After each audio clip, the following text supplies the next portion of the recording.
to another episode of In the Kitchen with Baker Girl. Thank you, Jesus. It's a beautiful day, and today I want to share with you how you can make 2 different types of bread out of one bread dough. Please like and subscribe to this channel and look forward to seeing more home-baked goodies.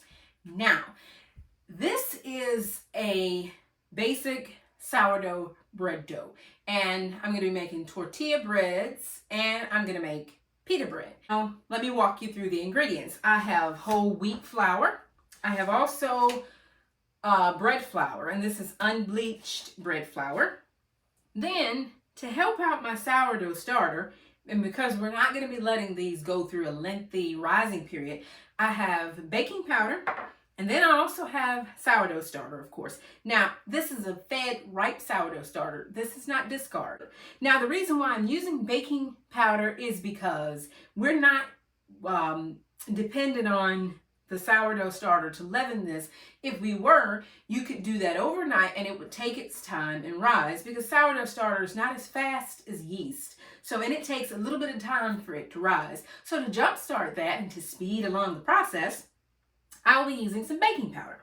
And then I have some salt, and I also have some olive oil, and I'm going to add a little bit of honey. I also have some plain warm water. Now, let me grab my bowl. And let me start weighing out my flour. Now I need 300 grams of all-purpose flour. And this is bread flour. And I am going to add 200 grams of whole wheat flour. You can make it all whole wheat. If you do make it all whole wheat, you may want to add a little bit more olive oil just to make sure it stays nice and soft. The sourdough starter will help you keep your bread nice and soft and fresh. Now, if you're familiar with the method where you take a portion of the flour out of your dough, you add some water and you cook it till it turns into a paste, that's called tangzong. That also gives you a very soft bread. But since our sourdough starter is similar to a tangzong in the sense that it is a bread, it's an ingredient, flour, where the water has completely absorbed into the flour. So they're similar but slightly different, because of course this one will leaven things and just a traditional tangzong won't leaven anything. So I've got my 2 flours. I'm just going to give that a little quick mix. I'm going to add in my salt. That is fine salt. Always use fine salt for baking. I'm adding in the baking powder. Get in there and mix that in. Okay. And then I'm going to add in my sourdough starter. And like I say, this is a fed sourdough starter. So mix it in. And I am using 200 grams. Now, can you use sourdough discard for this? You can. You might not want to use quite 200 grams, but you can use your sourdough discard. The reason why I'm using 200 grams, I'm putting in my oil now. The reason why I am using 200 grams is because I'm not depending on this to leaven this by itself, because the baking powder is in here. If I was depending on this to leaven this bread by itself, I would use about 100 grams, and then I would let it develop overnight in the refrigerator.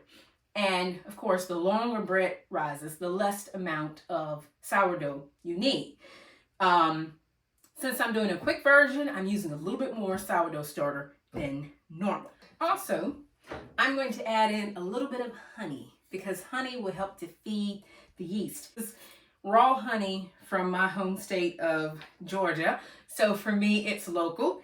It's a wildflower honey, and it's made by a company in Madison, Georgia. And I consider that local because I'm from Georgia, and this is some really, really good honey. So I'm just going to add in a teaspoon, and woo! I actually had to warm it up because it moves very slow. And now I'm going to add in my water. Now I have 400 grams of water, but I may not need all of it. And that's the thing about any kind of any kind of bread recipe, you always add less than you think you need. Don't add all your water in at once because you may or may not need it. Haha, not needed. We will need this dough. But whether or not we will and need all the water, well, that remains to be seen. So I think that is just right. And I need some flour to flour my board. So I'm going to grab my some flour from my marble here. So now I'm going to move on down to my marble board, and I'm going to sprinkle just a little bit of flour. And before I tip the dough out, I'm going to just give it a little bit of a press in the pan. And what this does, it means I can kind of scoop it out a little easier.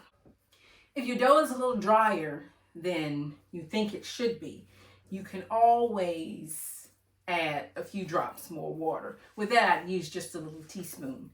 But I'm going to go ahead and start kneading. As I said, we are going to knead this dough a little bit. Just, you don't have to go wild with the kneading. And you can see how, even though it looked fairly dry, it's not dry. And that is the reason why you never add as much as you think. Especially if you're making a bread with sourdough starter in it. Because sourdough it's like, as I said, it's a fermented flour that is turned into a natural leavener, or wild yeast. And so it reacts very differently when it hits dough or anything. It's a little different, and it can also make your doughs more sticky than a normal bread dough would be. You can just dust a little bit of flour in your hand just to keep it from being too sticky. Before you divide it into portions, you can definitely let it rest, which I might do. Actually, yeah, I think I might let it rest for a little bit. Since we're saving time on rising and, you know, punching down and doubling in size and all those things, you can afford to spend a few minutes in let the dough spend a few minutes in a rest period. So that's another thing. Don't over knead it. Just mix it for a little bit, knead it for a little bit, and it's good to go. So I'm going to cover it actually with the bowl. So now let's divide our rested dough into half. Now to do that, I am going to start by weighing my full bulk amount of dough. So this is pretty much 1,000 grams here. So I'm going to divide it in half. That's very easy math. Woohoo! Okay, so let's 494 grams. Why do you do that? Okay, add a little bit more. 498. How nice. Now this is the baker in me. I am going to keep on going until I get to, you know what, that's fine. I won't obsess about it. But the baker in me wants everything to be evenly done. So now I'm going to take my 2 halves, and I'm going to, since I know this is 500 grams or 498 grams, I'm going to decide how many portions I want for what I'm making. So for my pita breads, I can make 4 or I can make 5. And I think just for the sake of simplicity, I'm gonna go ahead and make 4, because you do want to shape the portions into little balls. I prefer to just do that by hand. Okay, that's that. Now, these would be for the tortillas. Now these I don't want to be as big, because you end up with giant tortillas, and actual tortillas are not very, most of the ones are not very big. Now, of course, you can have them, you know, very round. Some of them can be as big as dinner plates, but we don't want dinner plate size. So to shape this into a more even portion, I'm just going to give it a little bit of a roll. And anytime you're rolling something, you always start like this and push out. So that's what you're doing. You're pushing out. That keeps you from having, you know, bulgy middle and, you know, not quite so even on the end. I'm going to keep on dividing these and then I'm going to shape them into little dough balls. And when we come back, we'll start discussing rolling them out.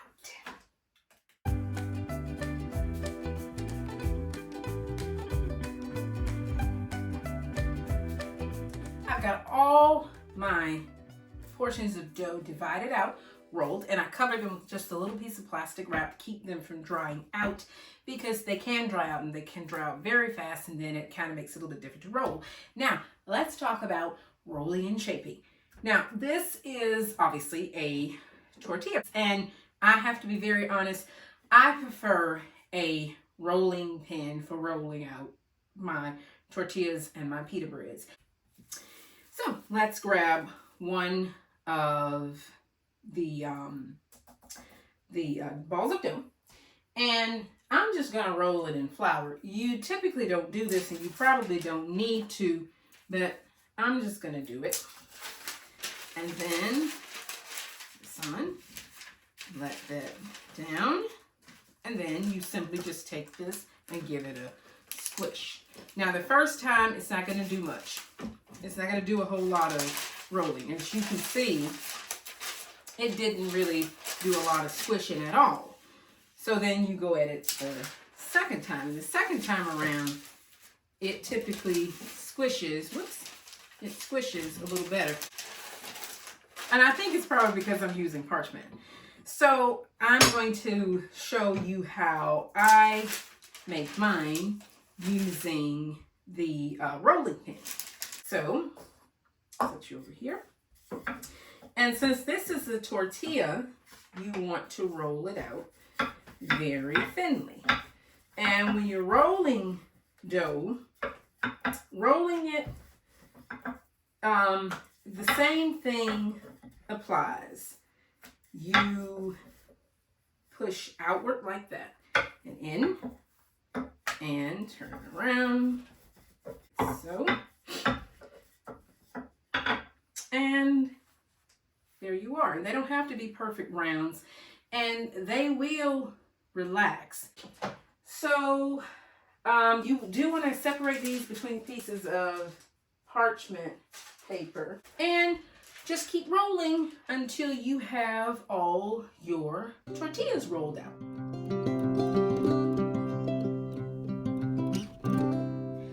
I've got all my tortilla breads rolled out, and now I'm going to get started on my pita bread.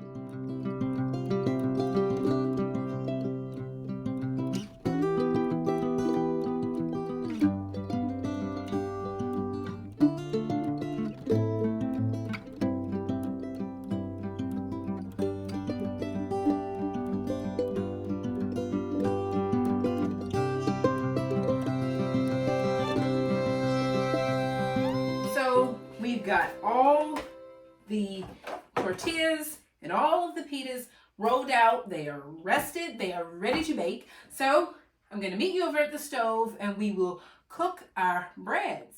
Okay, y'all. So now we are at the stove and I've got my heat on a medium low heat. Actually, low heat. There we are. And then just leave it. This one is puffing on the first go round. That's a very good sign. Look, it's puffing. Oh, wow. That's a very good dough. I'm just going to go ahead and gently flip it. The reason why you do want to kind of keep them moving is so they don't get a hard shell on them. You want them to cook, but you still want them to stay a little soft. And regulate your heat if you need to.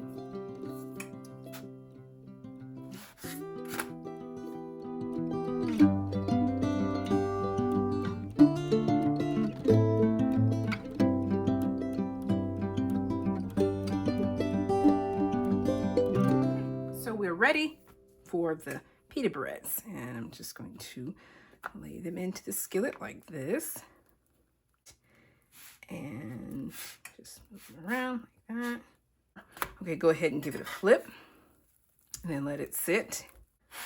Okay. Just keep it rotated. So that's the reason why you're not really stuck on cooking them on one particular side at one point, because you're kind of imitating what you would do if you were baking these in the oven. And I suspect that this one is done. So do your finger test. Remember, if you see if it looks wet, it's probably not done. But this one is ready. Lay another one down. And there we are. Go ahead and flip this one. And so you can see, nothing really happens the first time you flip it. Just not very much happens. And you have to wait. And we can see interesting things are happening with this one because it's puffing up. Now, remember to always be patient with yourself. If your first or any of your pitas don't puff, don't fret about it. They'll be fine. If they don't blow up massively, don't worry about it. Your chances of getting the pocket usually is a little bit less. See, this one didn't really puff when I flipped it. At least the ways I haven't puffed. Oh, there it goes. Look, there it goes. It's puffing. It's puffing. Leave it alone. Leave it alone. It's puffing. Woo, thank you, Jesus. It's always so fun when things go right? Oh, look at the puff. Oh, wow, look at the puff. Now, at this point, be very careful. Don't burst the puff. And this one is also finished. Yummy.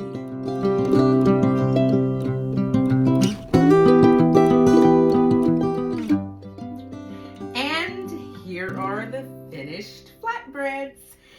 We have our pitas, our quick and easy stovetop pitas, and we have our tortillas that are ready for stuffing. You can make tacos, burritos, individual little pizzas for pizza night. I made a quick, the garlic and herb and za'atar with the sumac dipping oil.